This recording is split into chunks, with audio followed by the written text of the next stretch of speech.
छत्रपती शिवाजी महाराज यांच्या जयंतीच्या निमित्तानं नाशिक जिल्ह्यातील मनमाड शहरातील नांदगाव महामार्गावर असलेल्या पथदीपच्या म्हणजेच लाईट पोलवर हायड्रा क्रेनद्वारे झेंडे लावत असताना समोरून येणाऱ्या एका ट्रकने या क्रेनला जोरदार धडक दिल्याने भीषण अपघात झाला।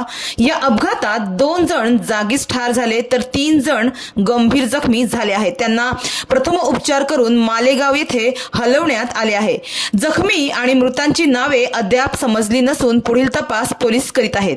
तर याबाबत सविस्तर वृत्त असं की 19 तारखेला शिवजयंती निमित्तानं मनमाड शहरात भरगच्च कार्यक्रम होणार आहे। या कार्यक्रमाच्या तयारी निमित्तानं सर्वत्र भगवे ध्वज लावण्याचं काम सुरू आहे आणि याच दरम्यान मनमाड शहरातील मनमाड नांदगाव महामार्गावर हॉटेल सह्याद्री समोर महामार्गावरील पथदीप पोलवर हायड्रा क्रेनद्वारे भगवे झेंडे लावत असताना समोरून आलेल्या एका टँकरनं या क्रेनला जोरदार धडक दिल्यानं भीषण अपघात झाला। या अपघातात 2 जणांचा जागीच मृत्यू झाला तर 3 जण गंभीर जखमी झाले आहे। हा अपघात इतका भीषण होता की क्रेनचा अक्षरशः चुरा झालाय।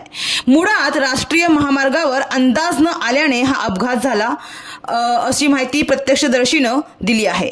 या अपघातात 2 जणांचा जागीच मृत्यू झालाय तर 3 जण गंभीर जखमी झाले आहेत। या घटनेची माहिती मिळताच नागरिकांनी बचाव कार्य सुरू केलं व जखमींना तात्काळ उपजिल्हा रुग्णालयात दाखल केलं आहे। मात्र ते गंभीर जखमी असल्याने त्यांना मालेगाव येथे हलवण्यात आलं आहे।